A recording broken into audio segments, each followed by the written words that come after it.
Hello and welcome to my corner office.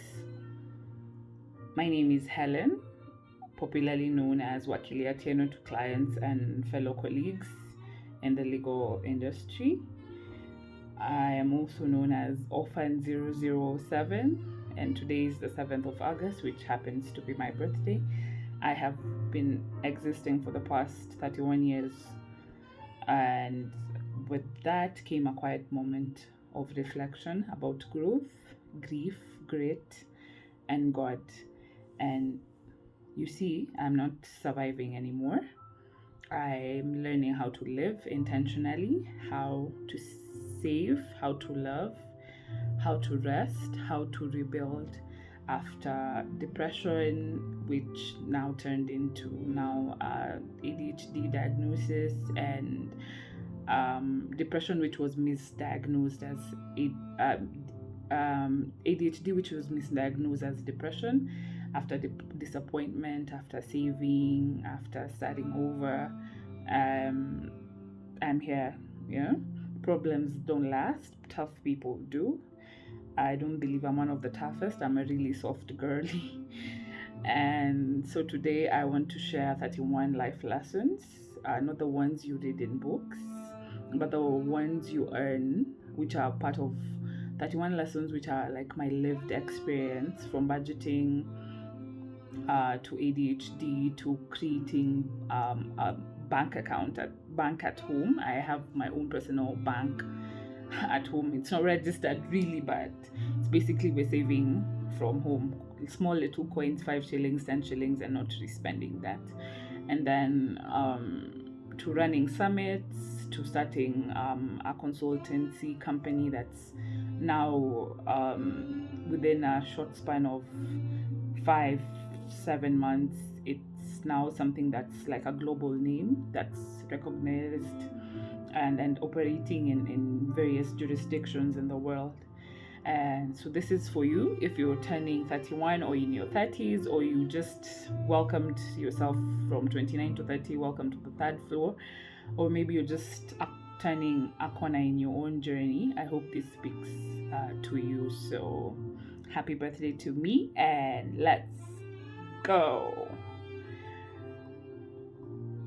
So lesson number 1 is start with God, end with God. This is just not waking up in the morning and praying, and in the evening and coming back and praying. That's very important. I recommend you also have during the day pauses where you just speak to God. For me, I think trying to put God first has been one of my biggest challenge, but also lesson as well. And now that God is helping me master that, it's really beautiful. Then flaws. ADHD is not a flaw to me. Any physiological ADHD, procrastination, attachment issues, all of those psychological, physiological, mental health, depression, whatever, it's not a flaw. It's actually just a rhythm. It's your rhythm. Everybody else was born like, let's say everybody else is a record or a music, for the or a song released for the Gen Zs who don't really understand what records are. It's a different rhythm. Everybody rhythms differently. Otherwise, we'd all be born on 7th August and today would be all our birthdays, but it's not. So learn your rhythm, live according to, in a way that honors your rhythm.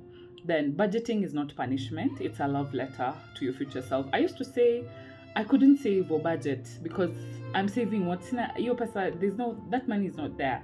But once I started budgeting and saving, I realized there's a lot of abundance in my life from God, and I have been using all of it, not misusing, using all of it.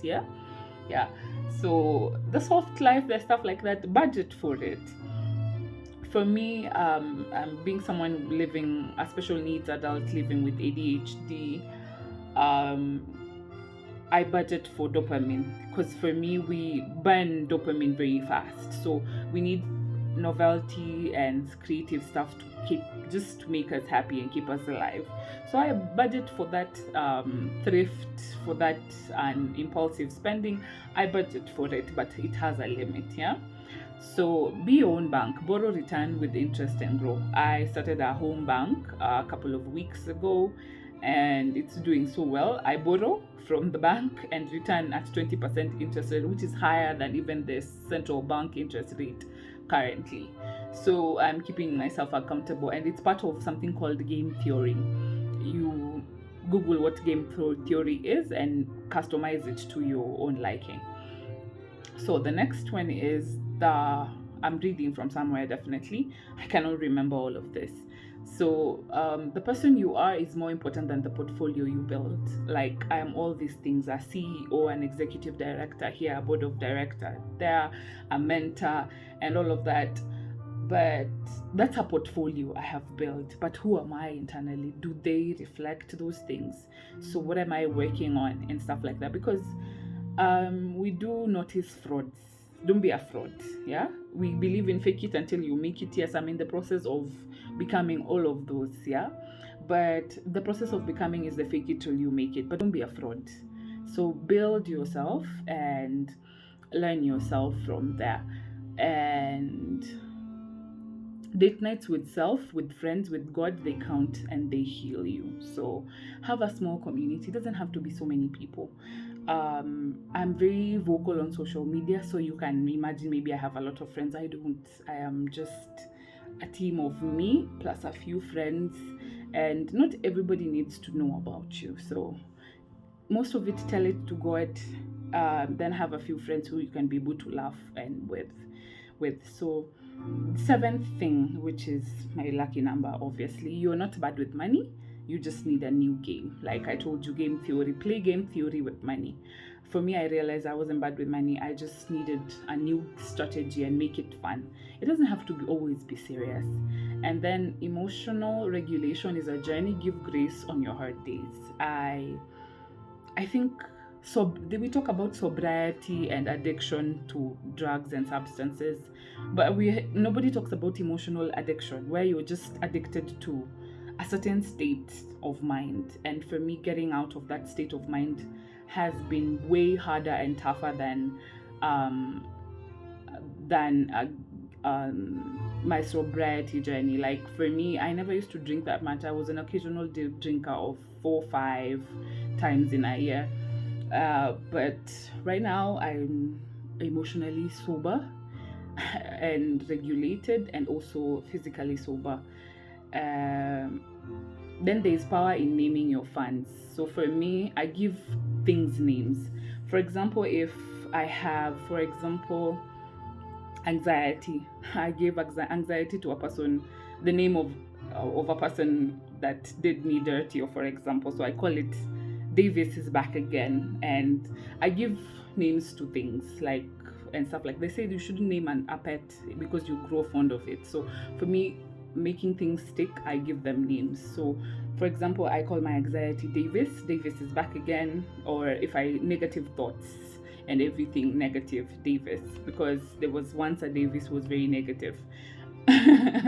So I name stuff. Yeah, I have an abundance fund. I do something like that. You can give them a name of a person or something like that. So then you can enjoy dopamine and delayed gratification, as in you can have what you want but also have it in delayed gratification or something like that.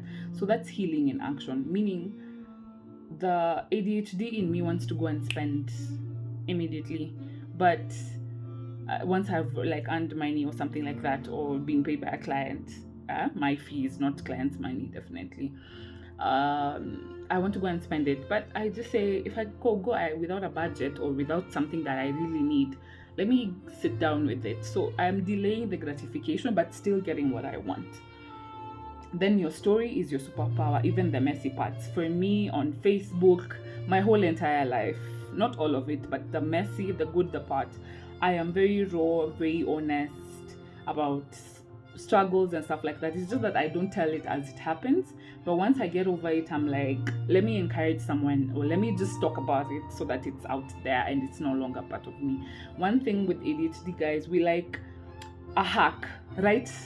Instead of thinking about something, write what you're thinking about so that it's there and not in your head, so you can be able to move on and come back to it later.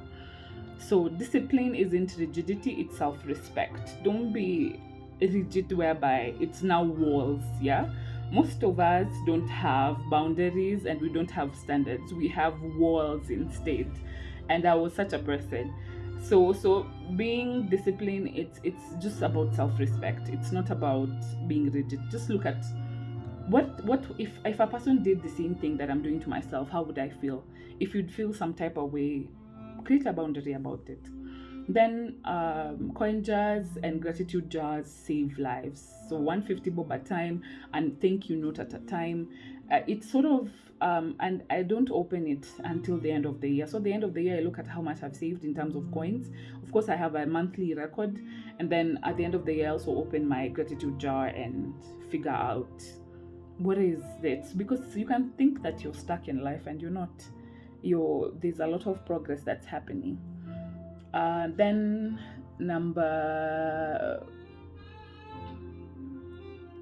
14, let every coin, every action be a prophecy of abundance of arrival. So everything that you do, every coin that you save, every action that you take, you can't only be like saving money. I know money is the only easiest form of value that we know, but there are other things that are actually of value, that you have more value than money. And money shouldn't be the only value that you bring in whatever space that you are. This is not relationship based at all. This is just personal development. So whatever thing that you're doing, whether it's reading a book and stuff like that, it changes your life. Yeah, so it's a prophecy of abundance of arrival. And then luck is real, but often wears the face of God. Risk and luck, if you read the psychology of money, risk and luck play the same role in your success and in your financial success and whatever success. So you need to be a person who can be able to live with risk and also take advantage of luck. Like, just look at what are the lucky moments and stuff like that, because sometimes you know your salary is your end all be all, but in the middle there somebody gives you maybe something on the side to do or something like that. So those are some of your lucky moments, and that's something on the side that you do, and the money you earn from it, how do you usually spend it? So some people, they invest their luck, and that's why it's more compounding. So the more you invest in luck, the more it compounds, or the more you save the money or whatever you've made out of luck, the more it compounds as well. So I've learned to compound gratitude, compound luck, also compound risk, and look at last time I faced some risky, how did I get over that? How did I deal with that risk? And then number 16 is you're not overspending, you're unlearning survival. I think that's self-explanatory. 17, use pain as compost, grow something good out of it. That's very important. Not to focus on your pain, but look at what are the flowers that grow out of it. Yeah. In a grave, this is a bad example, but in a grave, when you when you bury someone or when you lose something, I think grief is the most painful pain you'll ever experience. You can choose to grow flowers on the grave so that it's a beautiful reminder that there was once a person. Yeah. So 18, you don't have to prove your worth, just protect it. You don't really have to say this is what I'm worth, or recognize my worth, this is what I bring to the table. You don't have, just protect it, because it will be exploited more than not recognizing. People recognize your worth, but they will exploit it more than fail to recognize it. So protect yourself and ask for help, and when the help comes, receive it without guilt. That has been my hardest lesson, and I think the last year, most of us are like, I I can't, mi siwezi omba lift, tafadhali nitumie umbrella, or whatever reason it is, or stuff like that you say. It comes from pride, actually. That's the reason why you're not asking for help. But asking for help is normal. It's just that you need to ask also for help from the right person and need to understand who the right person is. And your prayer should be, instead of saying, I can't, catch me dead, your prayer should be, God, link me to the right people that I can be able to ask for help. That even if I say I'm going through this, I am not laughed at.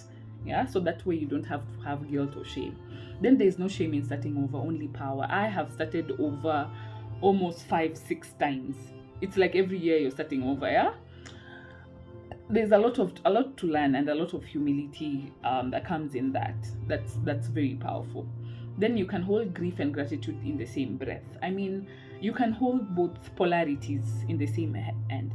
You can have like, you could be going through a tough time, but smile. There are little pieces of joy within the days of that season, or the tough season. So rest is part of the strategy. Don't skip it. Most of us, we do not rest. We rather pop Kaluma or rub a little Kaluma here and just keep on going, than just saying, okay, what's my body telling me? Where's this pain? Is it really an ache? Or is it lack of physical or emotional regulation? Do I need to take a break? Do I need to just rest more? 9 hours of sleep has never killed a person. For me, I really struggle to stay asleep, but once in a while I usually take a sleep vacation, either in my house or go somewhere whereby I will not be disturbed, and just fall asleep for 12, 11, 14 hours. And it's rest. And rest doesn't have to be sleep. It could be sleep, but it also could just be sitting and doing nothing. The problem with us is immediately we have 5 minutes to ourselves, we're on Facebook commenting something. So it's just doing nothing, staring at the ceiling and scratching your behind, yeah, as well. So I've lost track. Number 23, your purpose will evolve. Let it. Don't fight the seasons. I mean, life is like this, yeah. So if you're in the valley, God also exists in that valley. Let it. Do not be an impediment to your own purpose. So your purpose will evolve, and most of us are in careers and living life, but they are not your purpose. Your purpose is something that is universal. It's timeless. It will never change. There is no COVID that will come and say now you can't execute your purpose. So figure out what your purpose is first of all, and then let it evolve. And then don't fight the seasons. Then say yes to what stretches you, but say no to what drains you. What expands you like a rubber band a little bit? Yes. What cuts the rubber band? Don't. Yeah, that's something that's actually draining and destroying you. So every small business is a miracle, yours included. This is for the my business people.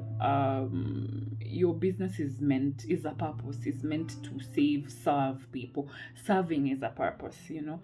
We usually don't think of it that way, but there's a purpose behind everything that you do. So figure out what that is. So it's a miracle. That purpose is the miracle. So number 26, savings aren't about how much, they're about consistency. There are weeks that I save like 360 shillings. That's still money. Then give freely, but not to your own depletion. This is also something I struggled with. I used to be a people pleaser and giver. Give. But for me, I believed in abundance. The more you give, the more it comes back to you. And it has always. There are months when I didn't even have even one client or nothing. I was just at home. And then people who have ADHD, you do understand, we usually go through a freeze moment whereby you don't want to work. You just want to stay at home, sleep, watch movies, eat, grow fat. And basically that's what there was some 10 weeks of this year. That's what I did. Those 10 weeks, rent was paid. Everything was done without me doing anything, not posting anything, not posting any new product or service that I've come up with. So there's nothing soft about healing. It's fierce work. There's nothing about this going for branch at where that's not healing. Healing is it's gruesome work. Nika kulima shamba. It's like gardening or agriculture. You know, agriculture, 1 minute you're selling all the tomatoes, the next minute they can all go bad. And the next minute you plant maize and they've refused to sprout. So basically that's what healing is like. Um, when you lose people, find yourself. That's sacred. Do not let parts of yourself that you give to those people disappear with them. Yeah. When you lose people, find yourself. That is sacred. Then number 30, celebrate progress, not perfection. Most of us want to. You see that mathematics book we had in Kenya, class 1, 2, 3, like that. We always want to see um, um, uh, perfection, but celebrate small progresses. Yeah, I used to lie 10 times, now I lie 8 times. That's progress.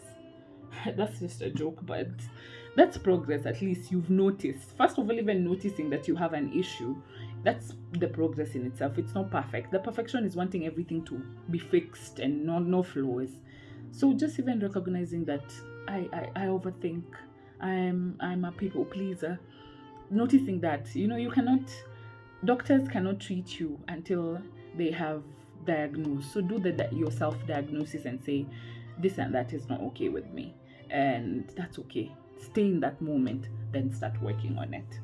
Then you are your ancestors' wildest, wisest dreams. Yeah, your wildest but wisest dreams. Like there's no, in your generations and on the past generations, you're the most wisest and the wildest. So do you make mistakes, you will learn from them. Nobody has, I say there's no time like the present, and nobody has lived the present like you are. We have a lot of people and a lot of family members and stuff like that who have ideas of how your life should be going. The only person who knows where your life is going is God. And the only person who has the job of figuring that out is you. No, let nobody not figure it out for yourself. Yeah, don't have a lot of pressure. Save yourself for the high blood pressure medicine. And maybe one bonus one is take care of yourself. Yeah, take care of yourself and concern yourself with God's stuff, taking care of God's affairs. He will in turn also take care of you. And in line with that, I know taking care of yourself is taking supplements and stuff like that. There's some things, especially women, and I've talked about this before. We're taking them, but they're hurting our kidneys. Yeah, you're taking 3 milligrams of magnesium glycinate, for example, or you're taking, but you don't know if that's an underdose or an overdose or something in between. So be very cautious, do research, and ask a doctor. And yeah, I think that then network and get to know people. I think I talked about how a small family, but family doesn't have to be really your people you're related to. God and a few people that you can laugh with are very important. So that's all I had. We'll see 32 lessons for 32 next year, same time, same corner office. I've been your girl, Orphan 007, Wakili Atieno, Helen Atieno, the roaming consultant, whatever you want to call me, that's fine. Peace.